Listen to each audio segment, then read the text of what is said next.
I'm not gonna sugarcoat it. I have never hated Act 1 of a show more than I've hated Act 1 of Glengarry Glen Ross. Thankfully, it is only 30 minutes, but it is literally three 10-minute scenes of two guys sitting at a table having a conversation. The first is with Bob Odenkirk, the second with Bill Burr, and the third with Kieran Culkin, so you don't even get to see them interact together, which I feel like is most of the appeal of going to see these three actors in a play together.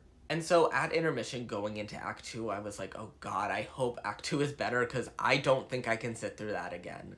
And I do think it kind of was. I definitely enjoyed Act 2 a lot more than I did Act 1. Bill Burr is still barely in it, so if you are going primarily for him, I think you might be disappointed. But Kieran and Bob do play much larger roles in Act 2, and we do get to see a lot of their interactions together, which is really fun. There's just a lot more going on in Act 2 in general. It actually has a plot, there's tension, there's threads that are slowly unraveling. And if the show was just Act 2, I honestly think I would have enjoyed this play a lot more.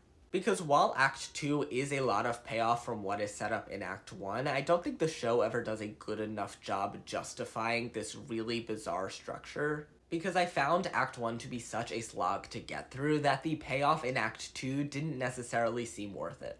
I did find the performances to be pretty good across the board. I feel like they're all kind of playing themselves, so if you've seen them in other things, you've probably seen their performances in this play. I actually thought the standout was Donald Webber Jr., who plays the boss of The Office. I thought he was one of the only ones giving a truly nuanced performance, and I was really impressed how he was able to not only hold his own against this all-star cast, but actually stand out.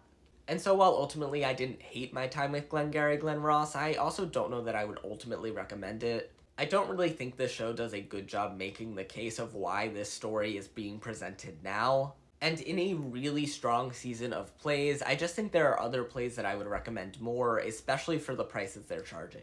If you are a massive fan of any of these actors, then I would say maybe check it out, but otherwise, go see John Proctor as the villain instead.